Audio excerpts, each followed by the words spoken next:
Welcome to the Created Worthy podcast. I'm your host, Danielle Damrell, and I am so grateful that you're here. On this show, I talk about creative processing and how to utilize it as a skill to bring peace, joy, and freedom into our chaotic lives. I also sit down with the most incredible guests as they share their stories, many of which for the very first time. We are all created worthy. Cara Joe, welcome to Created Worthy. Thank you so much for coming in person to my studio, being the first one other than Morgan from Half Hood, Half Holy, who has recorded with me in this room. And I am just so grateful that you are here. You're such an incredible woman. And yeah, I cannot wait to dive into your story today and hear more about you as a person. Oh, of course. I'm so happy to be here. Thank you for having me over. Of course. Okay, so let's just jump right in. I know, because I've known you for a while, we met at through the Denver Zoo when I was doing lettering. You were doing lettering. Oh, it was at the very beginning. So long ago. What year was that? 2017? I think it was either 2017 or 2018. No, I got married in 2018. So did I. So maybe it was 2018, actually. No. Yeah. Were we married or were we not married? I can't remember. So if it was December of 2018, it was 2018 because I remember writing the number 8 and enjoying it. So I think it was 2018 because I was married. Yes. Yeah. Okay. So 2018, we met. You were hired to be a calligrapher at the Denver Zoo. I was hired. We were never actually met during that time. Oh, no. But I went into the little drawer and I pulled out your card and then I insta-stalked you. Immediately. I think I still have your card in my little craft bag. I do too. I still have your OG, I think it was, what was your first business name? Amore and Ink. Yeah, that's right. Yeah. And your maiden name was Labay. Yeah. Yeah. Very complicated. Very French, right? That was very Amore and Ink. Amore and Ink, Danielle Labay. Yeah. But yeah, no, I still have your actually I had 2 of your cards. Your first one was white and had teal a little blue. flower. Yeah, I printed that out on my inkjet printer the day before I showed up. Oh my gosh. I was like, wow, these are really good. And then you had your dark blue business cards with the gold foil. And that's when I was like, oh my gosh, this girl's legit. I mean, full disclosure, I had a coupon. For where? Where'd you print it? moo.com. Okay. And they do have beautiful cards. But you designed it still. Yes, I did design it. They just executed it. Exactly. And now you're executing it yourself. Yeah, I know. I just execute everything. Everything. Oh my gosh. I almost just said I am my own executioner, but that just sounds...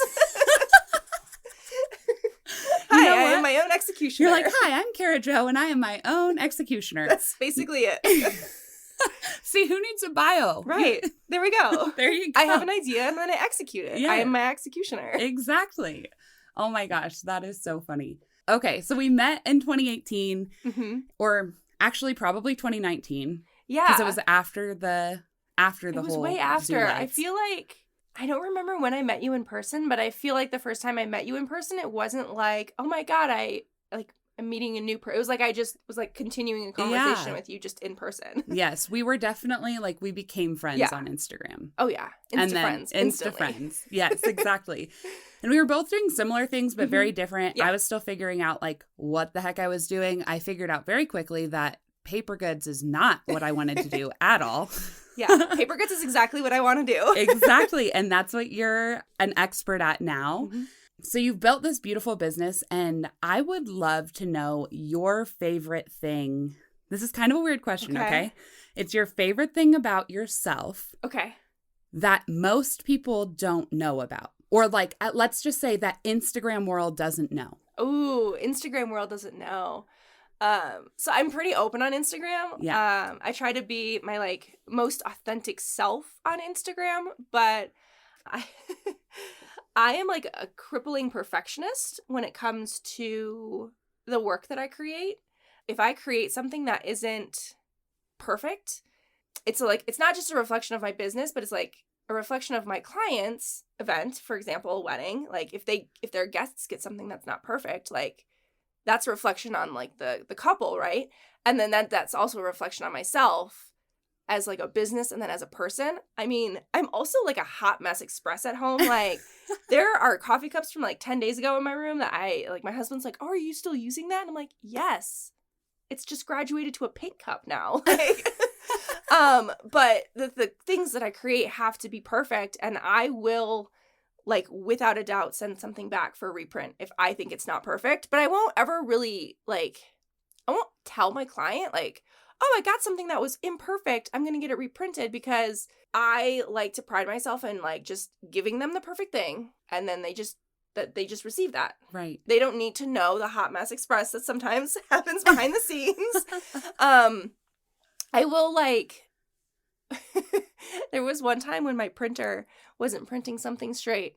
I have a laser printer at home, and I don't know where I picked up the strength to pick up this, like, 30-pound printer and then hold it above my head and shake it because it wasn't printing straight. And my husband was like, I have never seen you so upset over something not printing straight. And I was like, it is 1 a.m. and I need to get these prints done.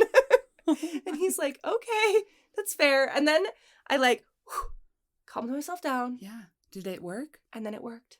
So shaking it worked. Yeah, I mean, it also could have just been that I, like, calmed myself down. Oh, okay. But there's a potential that, like, you shake something back maybe, into alignment. maybe I just, like, shook it back into alignment. We'll say that.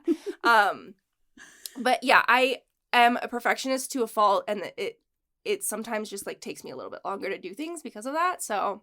But I've actually always appreciated that about you, because I remember one of the first things when I came to your house, your old house, and in your old office, I was like, oh my gosh, like, I love your wall of, like, different boxes. Everything's organized. Yeah. Your ink is amazing. You were telling me all about, like, these really incredible calligraphy things that I had no idea about. Yeah. And I was, quote unquote, a calligrapher. No.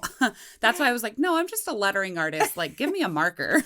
I mean, I can't do lettering with a marker, so... See... Yeah.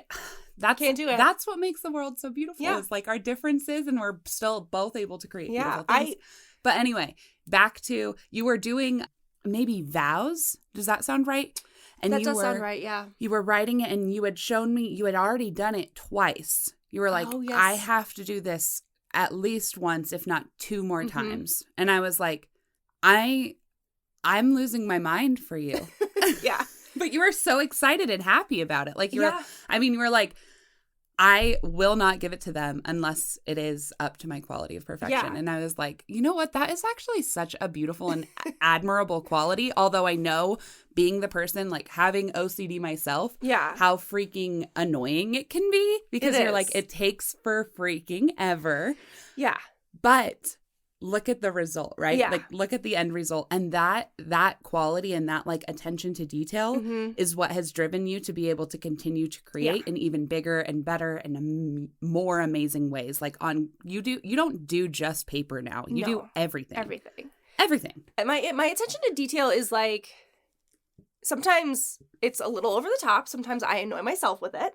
However, literally every single one of my clients, when they send something like a review, or they thank me for something, or they share a kind word about me, it's always like, her attention to detail was insert amazing adverb. Like, okay, so with your attention to detail, I would love to go back before you were a business owner, and I would love for you to tell me where or how in your life that showed up as you were growing up. Like, did you ever think that you would become an owner of a successful creative business? Because you were in the corporate world for quite a while. Oh my God, yeah. Before entering this, but even before that, in your childhood, like, have you always been super attuned to the details? Yes, I'm sure my mom could tell you all of the, like, parent-teacher conferences with my art teachers and everybody else. I was like, you know, she does really good work, but it just takes her a long time. But when she does finish it, it's perfect, you know. My art teacher, still to this day, like, we're friends on Facebook, still gives me an A+ on a lot of the work I post on Facebook and Instagram. Wow, that means a lot. One time I got an A and I was like, oh my God, am I okay? Like, is this not okay?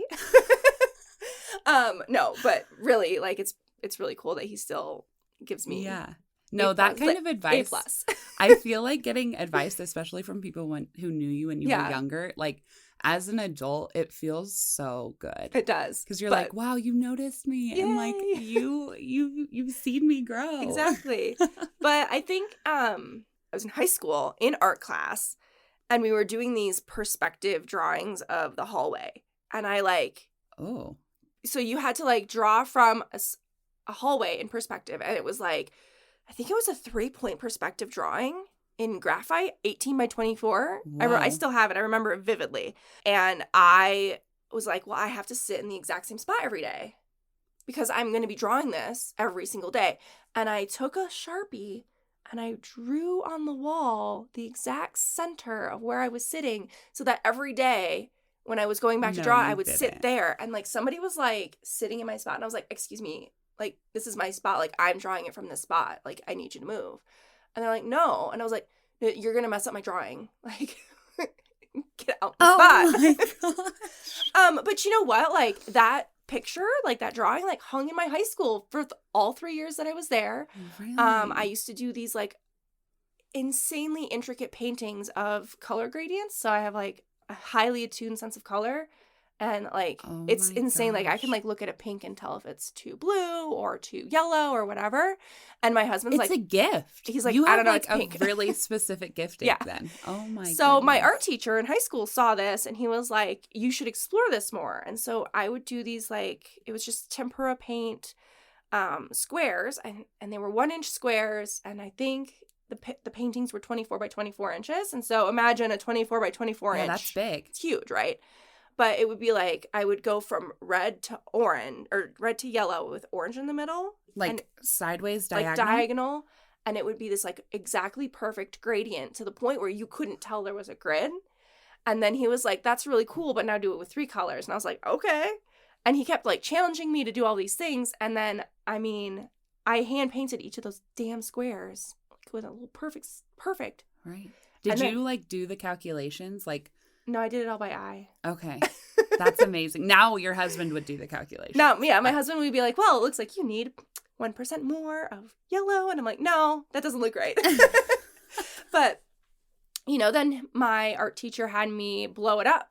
And I did it in a 12 by 12 foot painting. Yeah. And I did, I think, 3 or 4 of them for the school. And so, like, I don't know if they're still hanging up there or not. But I did these, like, huge. And then there was, like, one where I put a circle in it. And it, like, created this. It was based on an artist, and I'm completely blanking on his name. I'll have to look him up and tell you so you can, like, reference it somewhere. So it made the circle look like it was 3-dimensional, like it was actually coming out of the painting. Oh, and so, like, that is, like, the beginning of my attention to detail. Right. And somebody specifically challenged your attention to detail so that you could grow. Mm-hmm. Yeah, he was like, I see what you're doing here. And, like, because it was just, it was an exercise in class, like, make a color gradient. And I was like, okay. And then I was like, yeah, but can I do more? Like, that was really cute. It was just like, you know how you do color gradients? And, like, paint this to whatever, yellow to white. I was like, yeah, no, I want more. Give me more. So I also asked for it. Right. Oh my gosh. Well, you should definitely send me some pictures of those. I have them. Still, like, I think I physically still have them. But I have pictures somewhere. Okay. Well, regardless, I would love to see pictures. And when we post this episode, I'd love to post those as well. Because, like, that is insane. Yeah, it was. I think if my husband. I don't know that listeners will understand how hard it is to get, like, a perfect gradient. Even with watercolor, which is a totally different medium. But I think that's a good, like, visual. If you think about, like, when you're first painting with watercolor, like, having, let's say you're painting a red gradient and you're just making it go to, like, clear or whatever. Yeah. Getting it to be, like, perfectly even is insanely difficult. It's so hard. Now, probably more difficult when you're going from, like, let's say red to blue. Mm-hmm. And, I mean, that would be a really hard gradient. Have you done those? Uh-huh. Yeah, like red to blue. I mean, it makes purple. But sometimes the purple in the middle, though, right? Yeah. Sometimes purple can get muddy, though, because if the blue has more green in it than blue or yellow or what, like, because blue is not color's a whole thing, but blues can have more yellow in them, right? So it can be like I think that's called a warm blue. I think we're gonna say that it is, but it will. So red and green make brown. Yeah. And Whoa, so wait. Red and green make yeah, brown? if you ever want to make red darker, you don't add black, you add green. No way. And so then if you mix... My mind is blown. Yeah. Wow. I have always made brown by mixing all of the colors You together. can mix all the colors together. Like you can mix blue and orange, also make brown. Okay. They actually blue and orange make the best brown. Is it like the tan brown? Yeah, and then you add a little red in there. Ooh, that's a good brown. What do you think this color? That's taupe. Yeah, how do you make that? That's like wondered. Let's see, that's like a blue. There's a little bit of blue in there, a lot of orange, a little bit of red. A little bit. Wow. A little bit. I'm so impressed. Lots Mixing of white. colors is really hard. This wall, like on Instagram, it looks good, but like for me, I'm like, this is terrible. Why? Like, because you can see through it a little bit there. Oh, that's because I didn't have time to orange, do more covers. The pigment coats. that's in orange and is probably like a red base, and like the red is just really thin, like it just doesn't cover it as well. Right. There's different, yeah. Well, I'll fix it. Anyways, I can talk about color all day. So tracking back your details, you pinpointed high school and this class in high school and this teacher in high school and these challenges in high school. In your like high school experience as a whole, did you find yourself in like any kind of certain group? Like were you an art kid or? Oh yeah. Okay. I was an art freak, is what they called us. And I actually owned it. I was like, cool, whatever. At my school, we had like photography, and then we had advanced photography. Right. And then you could take advanced photography again, and then you would be like the TA for the class. I did that for almost all the classes. So photography, drawing, painting, and then jewelry making. What? Yeah. Oh my god. So I did all four of those. Four were my favorite classes. And I really just like went in deep with all of them. And so so my little side note, my mom, we didn't have busing in school, in high school. Okay. So my mom had to drop me off at school, and she had to start work at 7 a.m. And so that meant I had to get to school before 7 a.m. So I got to school at 6:30 a.m. every single day. What time did it start? 8:15. Oh my gosh. And the school technically did not open until 7. And so like 3 days in a row, the janitor who was there saw me sitting outside waiting to be let in. And he was like, and I was like, sorry, my mom drops me off at 6:30. Like, I can't really come any later. Like, this is the latest I can come. And so he would wait for me, and he would open the door for me. He wouldn't let anybody else in. He would open the door, let me in, and like fold down a table in the cafeteria for me to sit at every single day of high school for all 3 years. Really? Yeah. Oh, was this a big high school? Yeah, I actually don't know how big it was, but it was pretty big. I think there was like a couple thousand people there. Okay. Like an average public high school. Yeah, average. Okay. Yeah, there was two public high schools in my city. Okay. And then my art teacher would get there around 7:15, and he would like walk in, and he would be like, I'm here. And then I would literally go hang out in the art school or art studio until class started. And my first period was also art. So I just was like, I guess I'm here. Yeah. So I literally like woke up, went to the art class. And then I had like, I think 3 art classes every single day. And then after school was done, I guess where I was in the art studio. And my teacher stayed later because like she couldn't pick me up until 3:30, 4-ish, I think was what it was. And so I had to stay a little bit. I got there early, stayed late. I was like that guest that never left. But it was me in the art studio. And my teacher eventually was like, we have like extracurricular activities for art students. And I was like, tell me more. How do I do this and not be an annoying person? And so then I joined the National Art Honor Society, and I was the secretary, and then I was the vice president. And I don't know if I was the president or not. I feel like I should know this. But sometimes, some details are just like not as important as like gradient, Yeah, like I remember being president of like my hall in college, but not if I was president of National Art Honor Society in Traverse City, Michigan. But like we actually got like a grant from I can't even remember, but we went to the JFK Center in Washington, D.C. to like showcase our artwork. It was kind of crazy. Like, wow. We were recognized as like one of the top art schools or high schools with an art program in like the country or something. I don't remember all the little details, but I remember it was kind of a big deal. And like the fact that like I was on the National Art Honor Society like during that time just was like really kind of cool. Right. Because like we got like That's so a much big recognition. deal. And I was like, wait, I can do art and be recognized as like a cool, like people can look up to me as like an artist. Like, because usually artists are like, oh, you're like one of those creatives. And you make no money and you're no poor. money. Yeah. Oh my God, you're going to be a starving artist. And I'm like, no, like that's not what I want. Right. Like that's not okay for me. So how did that experience form or inform your decision going into college? What did you study in college? Oh, dance. No, I'm kidding. I'm like, wow. Okay, so still in the creative realm. No. I had no idea you were a dancer. Spoiler alert, I went to school for art. No, so no way. I know. I Can never you saw believe? I did go to college for art. I actually started as a metal smithing, jewelry making degree. Really? And I got enough. Like it was going to be my major. It was blacksmithing. I know, right? Who knew? Wow. And so then I ended up not liking that as much as I thought I was going to. So I switched my major to graphic design. How long into college? I think I was like a sophomore. Okay. Yeah. But you still had a lot of classes. I had enough classes that they were like, do you want a minor in it? And I'm like, that sounds great. I'll take that. Sure. You're like, sure, as long as all of it doesn't go completely to waste. Yeah. Sure. And so I started to get a degree in graphic design, and then I had to take a photography class, and I was like, holy cow, I love photography. So then I decided that I couldn't decide.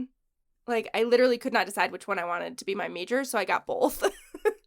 Were you in school for longer then? I was only in school for 5 years. Okay. Also, like, That's still a lot. Well, that was an administrative snafu that I had to go for 5 years because I get it. I'm making a disgusted face right now, and it was not my fault. But it's okay. It's fine. Over and done with. Now I collected, you have 2 degrees. I don't have student loans, it's fine. There you go. Yeah, so whatever. So I actually ended up getting a photography and graphic design degree because I couldn't decide, and I think that's kind of like the two things that kind of just like led me into what I was going to do with the rest of my life. But that's not where you started. You started in the corporate world after college. Yeah. So yeah, how'd you end up there? Oh, let me take you. Tell me about all your deep dark pain from the corporate world. Oh, let me take you back to the 6th grade. Okay. Let's start there. So my dad was a computer repairman. Back with like when Gateway computers came out, and they came in the big spotted cow boxes, and it was like you were the cool kid if you had one. He had one that he got as like refurbished from work, right? And I was like, wow, this is really cool. Like I can look up how to draw things. This is awesome. I love the internet. And like my parents were definitely worried I was gonna like go online and like make friends with boys and you look at porn, and I was like, no, but I want to learn how to draw like a parrot or something. Like you're like, don't worry, completely I got this. Innocent. I was really into Pokemon and Sailor Moon when I was a kid in like junior high and all that stuff, like obsessed. And you know what? I can kind of see you as like an anime kid. Oh yeah, actually, like anime is one of the reasons that I got into art because I was like, I want to draw my characters. We have so like our little niece that we like help watch. She lost her mom. I don't know if you listened to episode 0, but I talk about. I think I did. It's like where I tell my story. Okay, yeah. Mm-hmm. So she lost her mom a couple of years ago, which is like obviously really sad. But in like her dealing with her grief, she's gotten really into art through anime. And I'm like, now she's like creating all of these animations like on TikTok with her drawings and stuff. And I'm like, holy cow. Like that is her creative processing method. She showed me one a couple of weeks ago that she made of her mom. Like she drew her mom in anime form. And like made it a whole little animation where like her mom was saying, oh my gosh, it's so sad. But her mom was saying like, I miss you. Aww. But like, it was just so cool to see her. She's 13, like using a creative processing outlet method to like help herself through grief. And I don't know, it was just so cool. Anime is like, it's just such a different artistic medium. You know, you don't really see anything else like it. Right. You know, like our cartoons equivalent in America are not like that. And they don't even touch on the topics that anime does. Like anime has a lot of like deep topics that it touches, you know? Right. So anyways, I was really into Sailor Moon. I was really into Pokemon. And I really liked to draw my characters. And so I was like, oh, I can go online and I can learn how to draw them better. This is going to be great. And my cousins, who are Japanese, they lived at the time in Japan. I think some of them still do. Were like really supportive. And they're like, oh, I want to see some of your drawings. And I like could not figure out how to send them attachment of an image in Hotmail in 1996. Like I couldn't figure it out. Well, yeah, I think those I just were much aged more myself. challenging times. It's okay. My husband turned 40 last year. Oh, that's right. I remember. My email address when I was in the 6th grade was cats123@hotmail. Oh, I love it. Yeah. Mine was cow_girl at Hotmail. Ooh. Mm-hmm. Yep. Nice. I thought I was going to be a cowgirl. Oh my gosh. I mean, I was really into cats. I still am. So I couldn't figure out how to do it. So I decided, I was like, how to get an image on the internet. Right. Like, how do you do that? I think I didn't Google it. I typed it into Alta Vista because that's what we had. Right. It was like pre-Google. And I decided to learn how to make a website. And so then I made a website for my Pokemon drawings in like the 90s. Wow. And I published it on Yahoo GeoCities, which was like the old school like HTML editor, and you would like upload your website. So you had to learn like coding. Yeah, like, so I learned like coding. Oh my goodness. I learned how to write HTML and CSS from this website called Lisa Explains It All. I think Thank you, Lisa. Thank you, Lisa, with 2 S's. I love you. Wouldn't be where I am without you. I think it was a play on Clarissa Explains It All, that movie from the 90s. But anyways, that site still exists. You can go to it. It's still bubblegum pink and yellow. It's really cute. And so I learned how to code websites in like the 90s. And like that was just like a thing I did always. Right. Like in little Cara Jo is a 6th grader coding websites. Right. Why am I not surprised? Right. And so like eventually like other people started to see that I could make websites. And so they would be like, will you help me with mine? And I'm like, yeah, sure. So I would help them with their website, you know, and then like I would put things on floppy disks and I would give it to them at school and I'd be like, here you go. Like trading code at school. Like, oh my God, this is what I'm doing with the internet. And so then when I went to college, they had a class on like part of the graphic design class degree was web design. And I was like, oh, this is cool. And I aced that class in like 2 seconds. Of course. I was like, this is real cute. Like, can we do something more difficult? I was like, I see this as a theme. Yeah. And so, you know, when I was like bored and my teacher was like, hey, the English department needs a website. Do you want to work on that in class instead? And I was like, yeah, let's do it. So I designed the like English department's website for the college. And then I did a couple. So this was in college? In college, okay. yeah. Because like I just kept playing with, you know, right. websites. So not only were you like doing all your art stuff, but you were like, in my free time, why not code websites? What artist in art school has free time? Well, apparently you. Apparently me. So I, you know, was building websites for the departments. And when I graduated college, I decided to make money. Like, I decided that was a thing that I wanted to do. What? I know. Can you believe? That is insane. You were in art school? Who was encouraging this? I know. Girl, you're not going to make money. But I applied for a bunch of jobs in web design because I was like, oh, well, I'm good at that.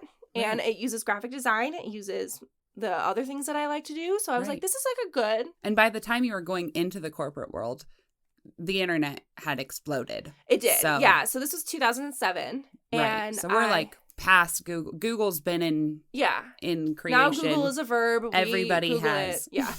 Now Google is a verb. Yeah. Google's no longer a website. That. It's a verb. I love that. So I got a job in Detroit, Michigan, which is about 5.5 hours away from my hometown. Okay. And I was working at the Detroit Free Press and the Detroit News, which is the 2 biggest newspapers in the state of Michigan. And I was their web designer for like a super convoluted thing, but they're owned by a parent company. I worked for the parent company, did work for both, but I had to play like Switzerland. I couldn't tell the news what the Free Press was doing and vice versa. It was bizarre. Corporate BS. It was corporate BS. But anyways, so I started that job. I moved to Detroit. Oh my God, I had like 26 cents in my bank account and I had no idea what I was going to do. I was like, well, I guess I live here now. It's fine. I'll figure it out. Oh my like this was like you were printing your directions out on like a piece of paper because you didn't have smartphones. What is it called? MapQuest? MapQuest. I had like pages of MapQuest, like how to get to work in like different versions. Just in case there was traffic. Right. Because like how else was I going to do it? I had never lived on my own before. And I was just like, well, I guess And Detroit is quite the city to be like discovering yourself as an adult. Yeah. Uh-huh. Mm-hmm. Wow. Yep. Did that. I had no idea that you were in Detroit. Yeah. So then I start my new job. Oh my gosh. Were you excited? I was so excited. Like it was like a salary job with benefits. And I was just like so excited that somebody was paying me for my skills and my talent and my knowledge. And I was like, this is it. This is going to be great.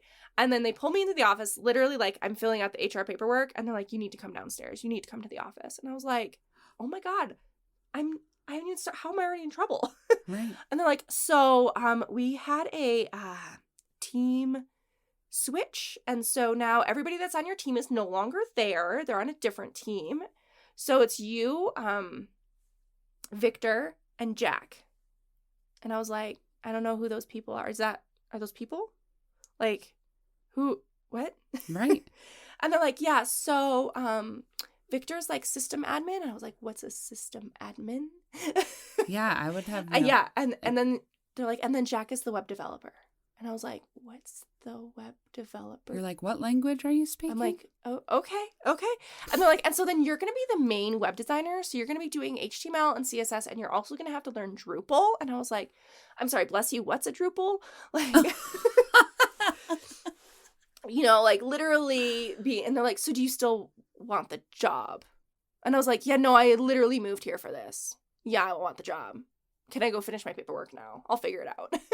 So literally threw me in the deep end on the first day. Drupal, turns out, is a content management system similar to WordPress, which a lot of people use for their blogging platforms. It's extremely hard to learn, and it takes like a seasoned person like 9 months to like master it. And they're like, so we're going to launch something in 3 months. Is that cool? And I was like, yeah, I'll figure it out. Anyway, so that's kind of where I got started in the corporate world. That was like my first day of corporate. Right. But it was actually a really good learning experience. Like I'm actually still friends with Victor and Jack, like to this day. And you figured out Drupal? I did. I figured it out. In 3 months? Yeah, it was fine. I just read a book. Of course you did. I just read a book and I figured it out. And like the Detroit News and Detroit Free Press had this thing where they required you to go shadow other departments for a day for a few hours. And so like you had to do something outside of what you do daily. And so there was like photo editing and every day? Not every day. Like it was like they called it like it was like a month or a week or something. And so you had to like sign up to go do it. And it was like a thing that everybody had to do. So like that's kind of cool though. Yeah, it was really cool. So like there were people that would come visit me and like all that stuff. And so I went to the printing press area where they printed the newspapers. Of course you did. And it was like, oh my God, it was the coolest thing. I was like, what is this like 6-story building that I'm going to in the middle of nowhere? Because it was not downtown where the newspaper was actually designed. So I was like, I'm going to do this whole process from start to finish. So I did journalist, and then I went to the like photo person, and then I went to the photo editing person, and then I went to the layout person. And I was like, okay, the next step is printing. I got to go to the print. And then I did delivery and all that stuff. Like I went on a journey.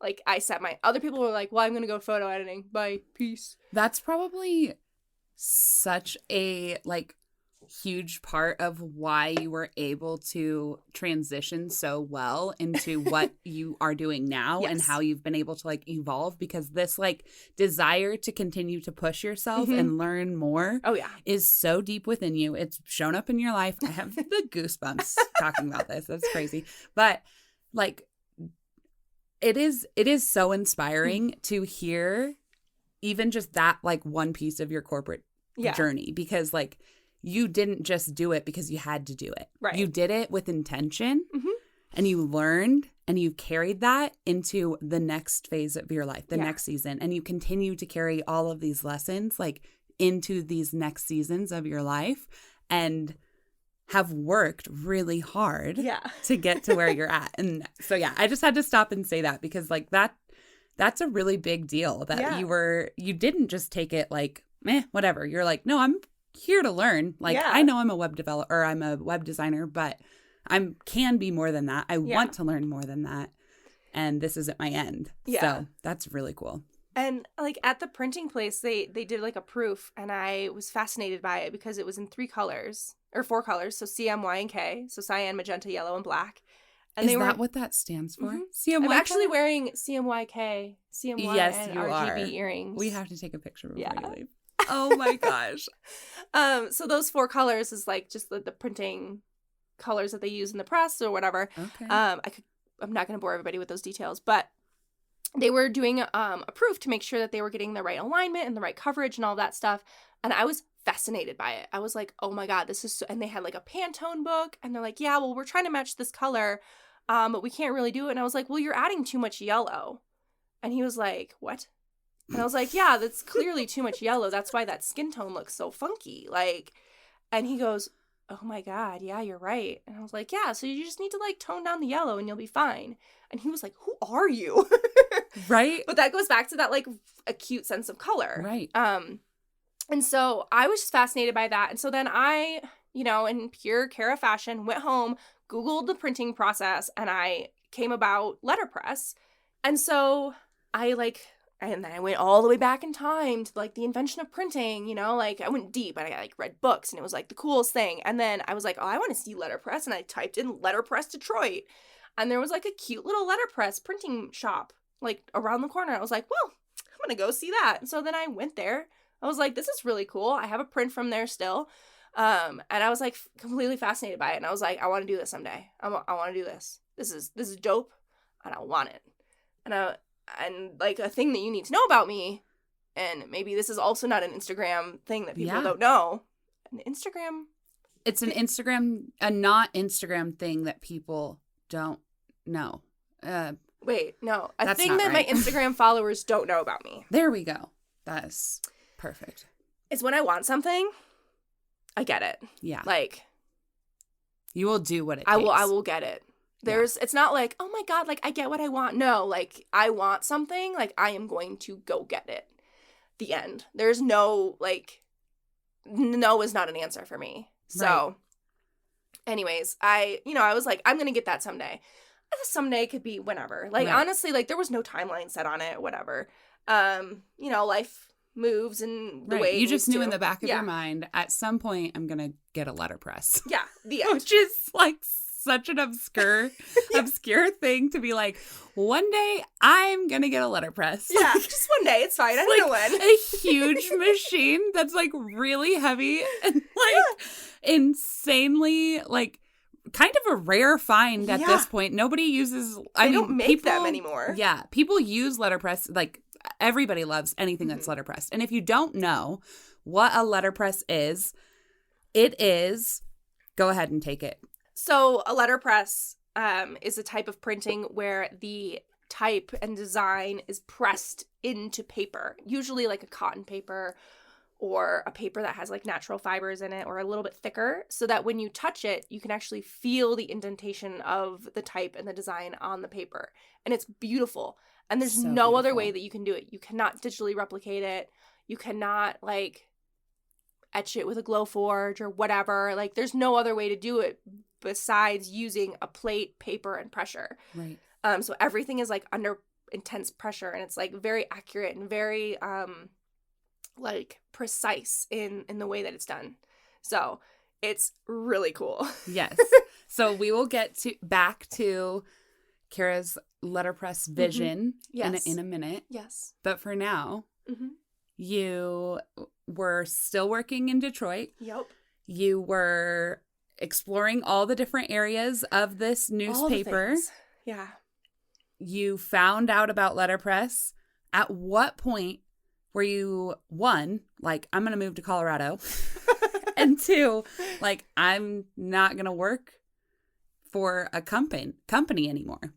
Oh my. So I Was this like several years later? So, yes, but I worked at the newspaper for 5 years, and then the newspaper industry kind of took a dive, and they started laying people off, and I saw the writing on the wall, and I was like, I gotta go. Peace. Yeah. So I found another job at a company that was like a startup. Actually, like, one of my very best friends I met at that company, and he also moved to Colorado, like, independent of me, and I was just, like, so glad that I got to meet him but in Detroit, and then he moved here, and I'm, like, still good friends with him. I just love making connections with people. Like, people are just the best. Yeah, you are such a people person. Like, yeah. I feel like whenever somebody meets you, my best friend, Brooke, met you at a wedding. She was a makeup artist and you had done something. And she was like, oh my gosh, Cara Jo is the best. She is so sweet. Yeah, no. Everyone who I know who's met you has been like, she is so nice. Like, I feel so encouraged. Aww, so that's yes, sweet. that is another thing that probably people that haven't directly reached out to you don't know is like, you are willing to have a conversation anytime, any day. Facts. Right. Like, sometimes my husband's like, put the phone away because you're just going to talk to people all day. I'm like, but I want to talk to all the people. My husband says the exact same thing. He's like, put it down. I'm like, but everybody, they need to be talked to and encouraged, and like, you're doing a good job. Go team. So I was living in Detroit. I was working at that startup. I was living with a boy. I had a really dope apartment. I can't believe I just said dope. I had a really sweet apartment. I like dope. Yeah, I have mixed feelings about the word dope. You know what? To be completely honest, me too. Yeah. But I also kind of like it. Like, when I see shirts that say things like Jesus is dope, I'm like, yeah, he is. It's a good juxtaposition also, like, of like words and thoughts. But anyways. Yeah, back to it. And he broke up with me. What a loser. Yeah, right. And I got really pissed off about it because I was ready to go all in with this guy. Like, I was ready to get married to him. I was ready to have his babies. I was ready to, like, be with him for the rest of my life. And he was like, no, that's okay. Actually, like, I know that you were a really great supportive girlfriend during all this time I was in school, but, no, I'm good. Like, also on the way to my birthday, he said this, and I was like, really, dude? Whatever. So, I decided to go get drunk and eat pizza at a bar by myself.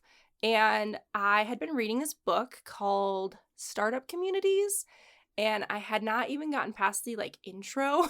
Like, full disclosure, never actually read the book, just read the intro. And it's by, like, I think it's by David Cohen and Brad Feld, and they're, like, kind of huge in Boulder, startup community.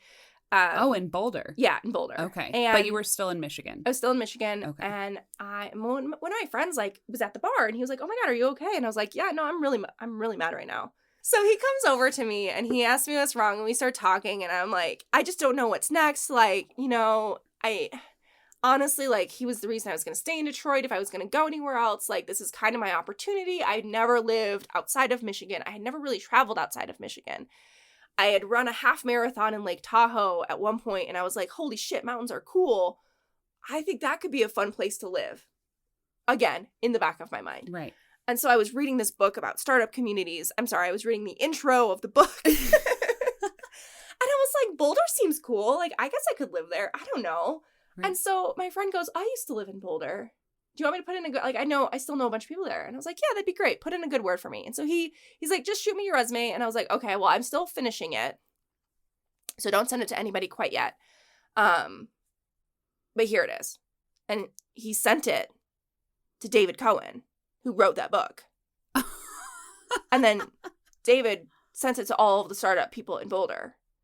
And then, well, like, they all reached out to me for interviews, and literally 1 week later, I was in Boulder at a job interview. I'd never been to Colorado ever in my entire life. And I was at a job interview that was 8 hours long, and they offered me the job on the spot, and then 2 weeks later, I moved to Boulder, Colorado. Oh my I was like, gosh. what the heck just happened? Talk about like your whole world turning upside down. But you know what? Like, why not? Right. Like what a huge, that's one of those opportunities in life where it's like, okay, as I'm like coaching people in the entrepreneurial space, I feel like I end up talking about how there's obstacles versus opportunities. Mm-hmm. And a lot of times opportunities show up as obstacles and they become opportunities later. But then there are these huge opportunities that come up. And that's like, you have to be able to just take them, even though they're really scary. They make no sense. Everyone's probably going to be like, have you lost your mind? Oh, yeah.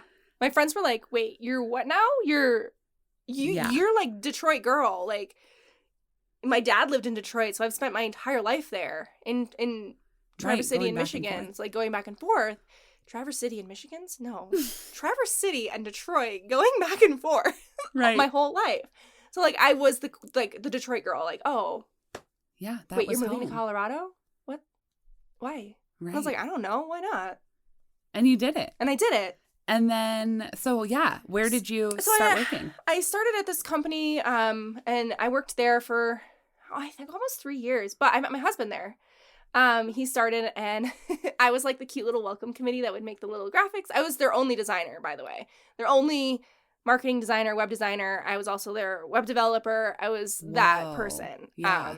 Basically a creative director. Basically the creative director, even though I wasn't. But whatever. And I would like welcome the new employees. I would like get their little t-shirt on their desk and their little name tag and their computer and everything. I would make it really cute because I love being welcomed to a new company. So I wanted to create that experience for them. And I met my husband, Keith. He started there in, I think, April. And I remember like seeing him in the kitchen and he goes, "Hi, my name is Keith." And I go, Kojo. And then I like walked away. I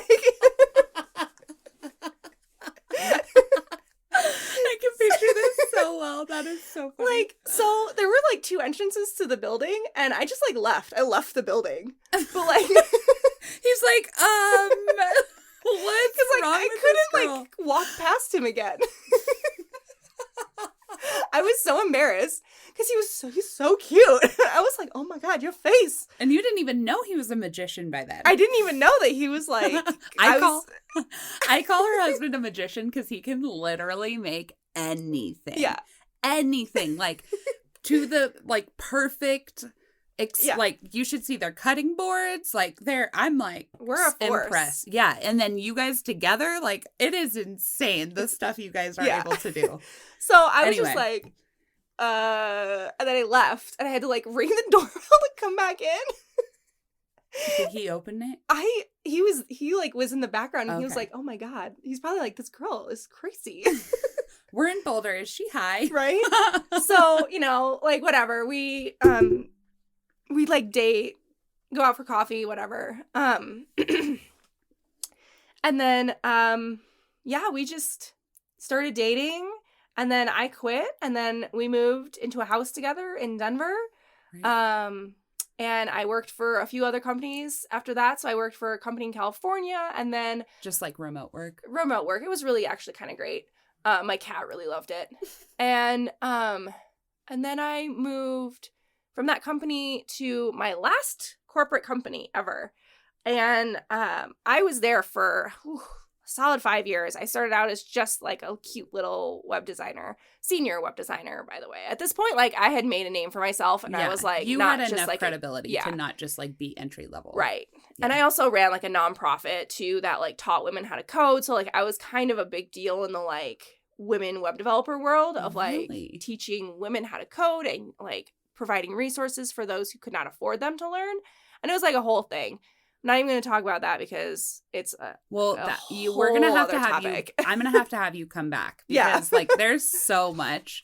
Yeah. When you said nonprofit about like helping women code, I'm immediately like, oh, tell me all the things. So we'll definitely have you back. I started it in Detroit and then I brought it to Denver, to Boulder, and then I brought it to Denver. So it's a whole thing. Goodness.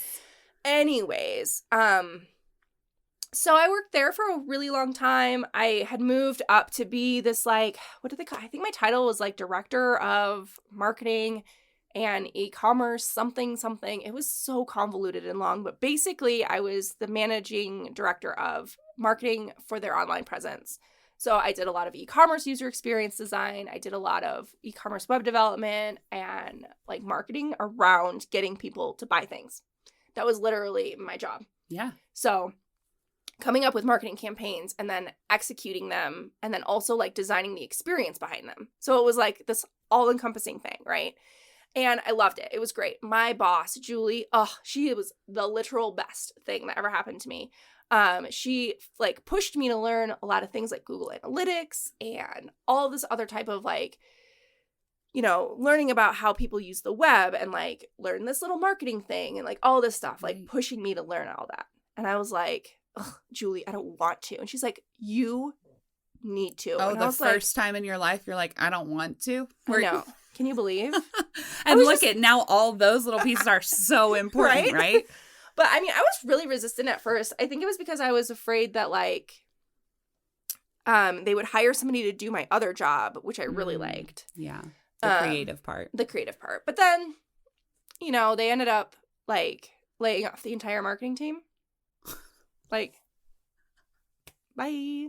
So that was, I think, the push for me to start my own business.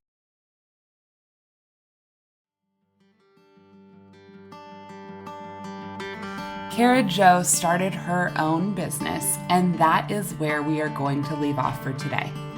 Make sure to join us next week for part 2 of Cara Jo's story.